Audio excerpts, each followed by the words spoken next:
சுதந்திரமான பிளைன்ஃபீல்ட் கிறிஸ்தவ அறிவியல் தேவாலயத்திலிருந்து வாராந்திர பைபிள் பாடத்தை நீங்கள் கேட்கிறீர்கள். அது அமெரிக்காவின் பிளைன்ஃபீல்ட், நியூ ஜெர்சியில் அமைந்துள்ளது. மேலும் தகவலுக்கு எங்கள் வலைத்தளத்தை பார்வையிடவும். www.plainfieldcs.com. இது பாடம் ஞாயிற்றுக்கிழமை நவம்பர் 27, 2025. தலைப்பு: நன்றி செலுத்துதல். கோல்டன் உரை. சங்கீதம். இது கர்த்தர் உண்டுபண்ணின நாள், இதிலே களிகூர்ந்து மகிழக்கடவோம். கர்த்தரை துதியுங்கள், அவர் நல்லவர், அவர் கிருபை என்றும் உள்ளது. பொறுப்பு ரீதியான வாசிப்பு. யாக்கோபு. என் சகோதரரே, நீங்கள் பலவிதமான சோதனைகளில் அகப்படும்போது, உங்கள் விசுவாசத்தின் பரீட்சையானது பொறுமையை உண்டாக்குமென்று அறிந்து, அதை மிகுந்த சந்தோஷமாக எண்ணுங்கள். நீங்கள் ஒன்றிலும் குறைவுள்ளவர்களாயிராமல், பூரணராயும் நிறைவுள்ளவர்களாயும் இருக்கும்படி, பொறுமையானது பூரண கிரியை செய்யக்கடவது. சோதனையைச் சகிக்கிற மனுஷன் பாக்கியவான். அவன் உத்தமனென்று விளங்கின பின்பு கர்த்தர் தம்மிடத்தில் அன்பு கூறுகிறவர்களுக்கு வாக்குத்தத்தம் பண்ணின ஜீவகிரீடத்தை பெறுவான். என் பிரியமான சகோதரரே, மோசம் போகாதிருங்கள். நன்மையான எந்த ஈவும் பூரணமான எந்த வரமும் பரத்திலிருந்துண்டாகி, சோதிகளின் பிதாவினிடத்திலிருந்து இறங்கி வருகிறது. அவரிடத்தில் யாதொரு மாறுதலும் யாதொரு வேற்றுமையின் நிழலுமில்லை. சுயாதீன பிரமாணமாகிய பூரண பிரமாணத்தை உற்று பார்த்து, அதிலே நிலைத்திருக்கிறவனே கேட்கிறதை மறக்கிறவனாயிராமல், அதற்கேற்ற கிரியை செய்கிறவனாயிருந்து, தன் செய்கையில் பாக்கியவானாயிருப்பான். திக்கற்ற பிள்ளைகளும் விதவைகளும் படுகிற உபத்திரவத்திலே அவர்களை விசாரிக்கிறதும், உலகத்தால் கரைபடாதபடிக்கு தன்னை காத்துக் கொள்ளுகிறதுமே பிதாவாகிய தேவனுக்கு முன்பாக மாசில்லாத சுத்தமான பக்தியாயிருக்கிறது. பாடம் பிரசங்கம். பைபிளிலிருந்து. ஏசாயா. போதும் யாக்கோபே, உன்னைச் சிருஷ்டித்தவரும் இஸ்ரவேலே உன்னை உருவாக்கினவருமாகிய கர்த்தர் சொல்லுகிறதாவது, பயப்படாதே, உன்னை மீட்டுக் கொண்டேன், உன்னை பேர் சொல்லி அழைத்தேன், நீ என்னுடையவன். சங்கீதம். நீதிமானுக்கு வரும் துன்பங்கள் அநேகமாயிருக்கும், கர்த்தர் அவைகளெல்லாவற்றிலும் நின்று அவனை விடுவிப்பார். கொலோசேயர். சகலவித நற்கிரியைகளுமாகிய கனிகளைத் தந்து, தேவனை அறிகிற அறிவில் விருத்தியடைந்து, கர்த்தருக்கு பிரியமுண்டாக அவருக்கு பாத்திரராய் நடந்து கொள்ளவும். சந்தோஷத்தோடே கூடிய எல்லா பொறுமையும் நீட்டிய சாந்தமும் உண்டாவதற்கு, மகிமையான அவருடைய வல்லமையின்படி எல்லா வல்லமையாலும் பலப்படுத்தப்படவும் உங்களுக்காக வேண்டுதல் செய்கிறோம். நெகேமியா. நெகேமியாவின் நடபடிகள். மாதத்தில் நான் சூசான் என்னும் அரமனையில் இருக்கும்போது சம்பவித்தது என்னவென்றால், என் சகோதரரில் ஒருவனாகிய ஆனானியும் வேறே சில மனுஷரும் யூதாவிலிருந்து வந்தார்கள். அதற்கு அவர்கள், சிறையிருப்பில் மீந்திருக்கிறவர்கள் அந்த தேசத்திலே மகா தீங்கையும் நிந்தையையும் அனுபவிக்கிறார்கள், எருசலேமின் அலங்கம் இடிபட்டதும் அதின் வாசல்கள் அக்கினியால் சுட்டெரிக்கப்பட்டதுமாய் கிடக்கிறது என்றார்கள். நெகேமியா. ராஜாவை பார்த்து, ராஜாவுக்குச் சித்தமாயிருந்து அடியேனுக்கு உமது சமூகத்தில் தயை கிடைத்ததானால், என் பிதாக்களின் கல்லறைகளிலிருக்கும் பட்டணத்தை கட்டும்படி யூதா தேசத்துக்கு நீர் என்னை அனுப்ப வேண்டிக் கொள்ளுகிறேன் என்றேன். ராஜா என்னை பார்த்து, உன் பிரயாணம் எத்தனை நாள் செல்லும், நீ எப்பொழுது திரும்பி வருவாய் என்று கேட்டார். இவ்வளவு காலம் செல்லும் என்று நான் ராஜாவுக்குச் சொன்னபோது, என்னை அனுப்ப அவருக்கு சித்தமாயிற்று. நான் எருசலேமுக்கு வந்து, பின்பு நான் அவர்களை நோக்கி, நாம் இனி நிந்தைக்குள்ளாயிராதபடிக்கு எருசலேமின் அலங்கத்தை கட்டுவோம் வாருங்கள் என்று சொல்லி. நெகேமியா. நாங்கள் அலங்கத்தை கட்டி வந்தோம், அலங்கமெல்லாம் பாதி மட்டும் ஒன்றாய் இணைந்து உயர்ந்தது, ஜனங்கள் வேலை செய்கிறதற்கு ஆவலாயிருந்தார்கள். எருசலேமின் அலங்கத்தை கட்டுகிற வேலை வளர்ந்தேறுகிறது என்றும் இடிக்கப்பட்ட இடங்கள் அடைபட்டு வருகிறது என்றும் சன்பல்லாத்தும் தொபியாவும் அரபியரும் அம்மோனியரும் அஸ்தோத்தியரும் கேட்டபோது, அவர்கள் மிகவும் எரிச்சலாகி எருசலேமின் மேல் யுத்தம் பண்ண எல்லாரும் ஏகமாய் வரவும் வேலையை தடுக்கவும் கட்டுப்பாடு பண்ணினார்கள். ஆனாலும் நாங்கள் எங்கள் தேவனை நோக்கி ஜெபம் பண்ணி, அவர்கள் நிமித்தம் இரவும் பகலும் ஜாமங்காக்கிறவர்களை வைத்தோம்.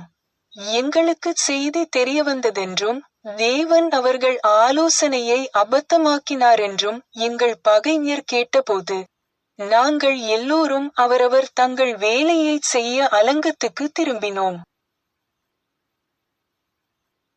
நெகேமியா.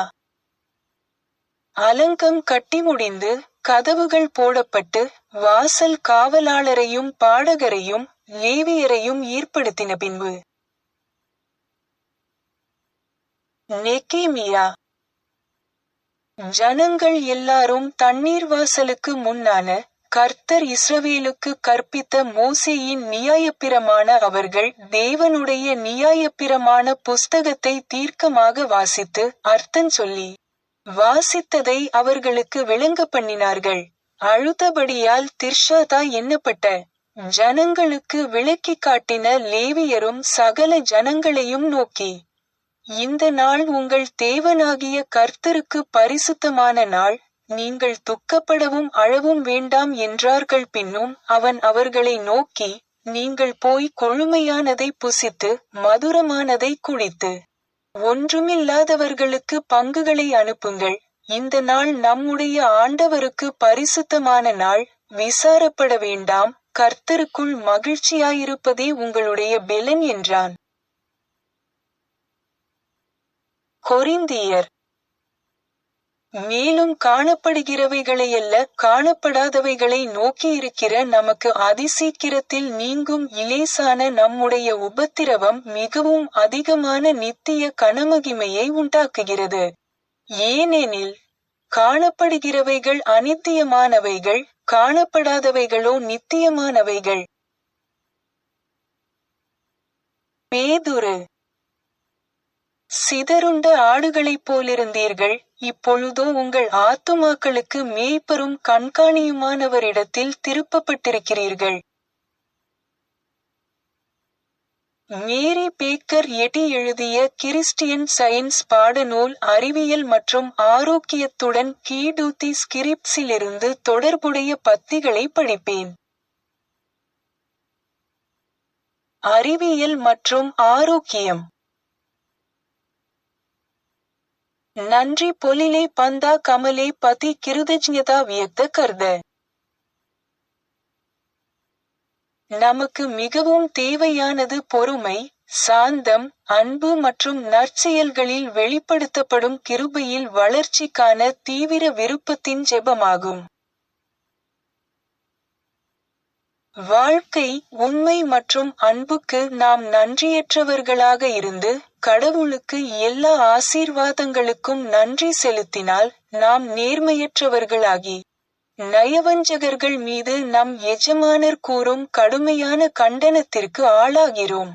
அப்படிப்பட்ட சூழ்நிலையில் உதடுகளில் விரலை வைத்து நம் ஆசீர்வாதங்களை நினைவில் கொள்வது மட்டுமே ஏற்றுக்கொள்ளத்தக்க பிரார்த்தனை. இதயம் தெய்வீக உண்மை மற்றும் அன்பிலிருந்து வெகு தொலைவில் இருந்தாலும் தரிசு வாழ்க்கையின் நன்றியின்மையை நாம் மறைக்க முடியாது. பொருளின் கற்பனையான வாழ்க்கையில் நம்பிக்கையின் கூர்மையான அனுபவங்களும் நமது ஏமாற்றங்களும் இடைவிடாத துயரங்களும் சோர்வடைந்த குழந்தைகளைப் போல தெய்வீக அன்பின் கரங்களுக்கு நம்மை திருப்புகின்றன. பின்னர் நாம் தெய்வீக அறிவியலில் வாழ்க்கையை கற்றுக்கொள்ளத் தொடங்குகிறோம்.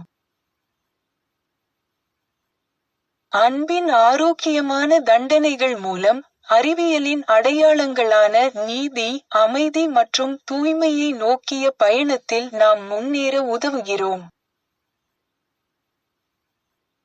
தெய்வீக இயல்பை நிரூபிப்பதன் மூலம் நாம் கிறிஸ்தவ அறிவியலை அடைகிறோம், ஆனால் இந்த பொல்லாத உலகில் நன்மை, தீயதாக பேசப்படும், மேலும் பொறுமை அனுபவத்தை கொண்டுவர வேண்டும். விழிப்புடனும் தெளிந்த புத்தியுள்ளவராகவும் விழிப்புடனும் இருங்கள். பாதை நேராகவும் குறுகலாகவும் இருக்கிறது, இது கடவுள் மட்டுமே ஜீவன் என்ற புரிதலுக்கு வழிவகுக்கிறது. இது மாம்சத்துடனான ஒரு போர்.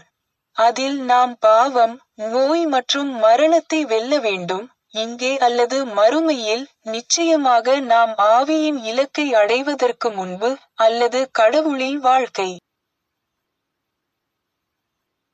உங்கள் சொந்த இரட்சிப்பை நிறைவேற்றுங்கள் என்பது வாழ்க்கை மற்றும் அன்பின் கோரிக்கை, ஏனென்றால் இதற்காகவே கடவுள் உங்களுடன் செயல்படுகிறார்.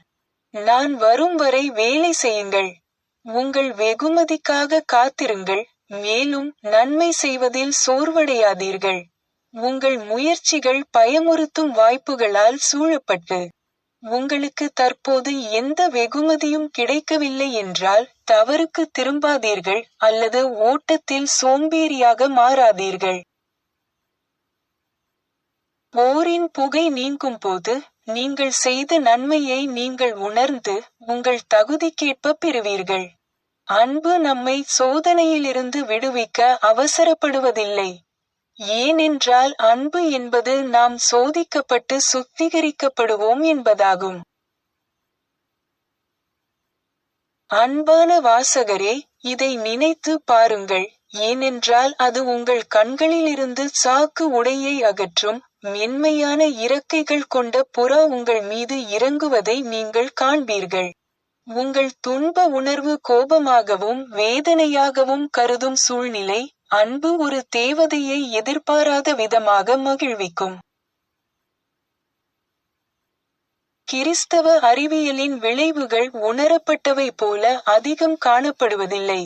அது தன்னைத்தானே வெளிப்படுத்தும் சத்தியத்தின் அமைதியான சிறிய குரல். நாம் இந்த உச்சரிப்பிலிருந்து விலகிச் செல்கிறோம், அல்லது அதை கேட்டு மேலே செல்கிறோம். ஒரு சிறு குழந்தையைப் போல மாறி பழையதை விட்டுவிட்டு புதியதை நோக்கிச் செல்ல விருப்பம் சிந்தனையை மேம்பட்ட யோசனையை ஏற்றுக்கொள்ள வைக்கிறது.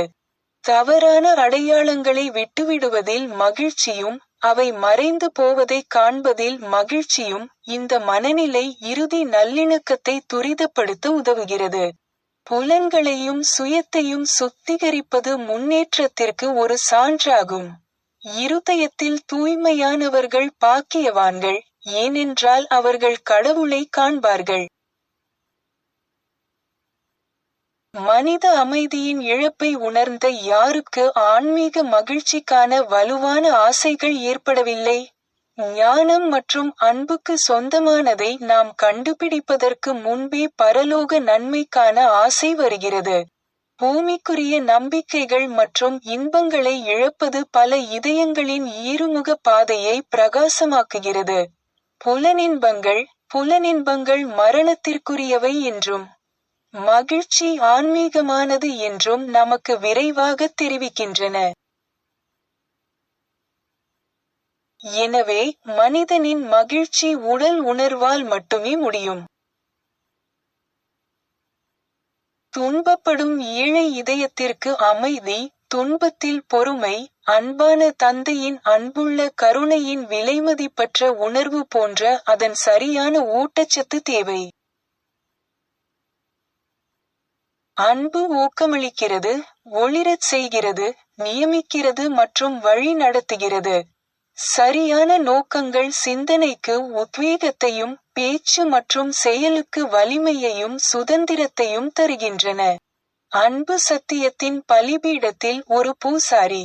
தெய்வீக அன்பு மரண மனதின் நீரில் நகர்ந்து சரியான கருத்தை உருவாக்க பொறுமையாக காத்திருங்கள்.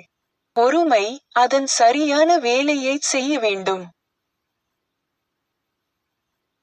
கிறிஸ்தவ அறிவியலின் கோட்பாடு இதுதான். தெய்வீக அன்பை அதன் வெளிப்பாட்டையோ அல்லது பொருளையோ இழக்க முடியாது. மகிழ்ச்சியை துக்கமாக மாற்ற முடியாது, ஏனென்றால் துக்கம் மகிழ்ச்சியின் எஜமானர் அல்ல. நன்மை ஒருபோதும் தீமையை உருவாக்க முடியாது. பொருள் ஒருபோதும் மனதை உருவாக்க முடியாது அல்லது வாழ்க்கை மரணத்தை ஏற்படுத்தாது. கடவுளால் நிர்வகிக்கப்படும் பரிபூரண மனிதன், அவரது பரிபூரண கொள்கை பாவமற்றவன் மற்றும் நித்தியமானவன். சர்ச் கையேட்டில் கொடுக்கப்பட்டுள்ளபடி மேரி பேக்கர் எட்டியின் 3 தினசரி கடமைகளை இப்போது படிப்பேன். தினசரி ஜெபம். ஒவ்வொரு நாளும் ஜெபிப்பது இந்த திருச்சபையின் ஒவ்வொரு உறுப்பினரின் கடமையாகும். உம்முடைய ராஜ்யம் வா, தெய்வீக சத்தியம், வாழ்க்கை, அன்பு ஆகியவற்றின் ஆட்சி என்னுள் நிலை பெறட்டும். எல்லா பாவங்களையும் என்னிடமிருந்து விலக்கட்டும். உம்முடைய வார்த்தை எல்லா மனிதர்களிடமும் பாசத்தை வளப்படுத்தி அவற்றை ஆளட்டும். நோக்கங்கள் மற்றும் செயல்களுக்கான விதி. தி மதர் சர்ச்சின் உறுப்பினர்களின் நோக்கங்கள் அல்லது செயல்களை விரோதமோ அல்லது தனிப்பட்ட இணைப்போ தூண்டக்கூடாது. அறிவியலில், தெய்வீக அன்பு மட்டுமே மனிதனை ஆளுகிறது. ஒரு கிறிஸ்தவ விஞ்ஞானி அன்பின் இனிமையான வசதிகளையும், பாவத்தை கண்டிப்பதிலும், உண்மையான சகோதரத்துவம், தொண்டு, மன்னிப்பு ஆகியவற்றிலும் பிரதிபலிக்கிறார். இந்த திருச்சபையின் உறுப்பினர்கள் தினந்தோறும் கவனித்து, எல்லா தீமைகளிலிருந்தும் தீர்க்கதரிசனம், தீர்ப்பு, கண்டனம், ஆலோசனை, செல்வாக்கு செலுத்துதல் அல்லது தவறாக செல்வாக்கு செலுத்துதல் ஆகியவற்றிலிருந்து விடுவிக்கப்பட வேண்டும். கடமைக்கு விழிப்புணர்வு. ஆக்கிரமிப்பு மனநல ஆலோசனைகளுக்கு எதிராக தினமும் தன்னை தற்காத்துக் கொள்வது இந்த திருச்சபையின் ஒவ்வொரு உறுப்பினரின் கடமையாகும். மேலும் கடவுளுக்கும், அவரது தலைவருக்கும், மனிதகுலத்திற்கும் அவர் செய்ய வேண்டிய கடமையை மறக்கவோ புறக்கணிக்கவோ கூடாது. அவருடைய கிரியைகளால் அவர் நியாயந்தீர்க்கப்படுவார், நியாயப்படுத்தப்படுவார் அல்லது கண்டிக்கப்படுவார்.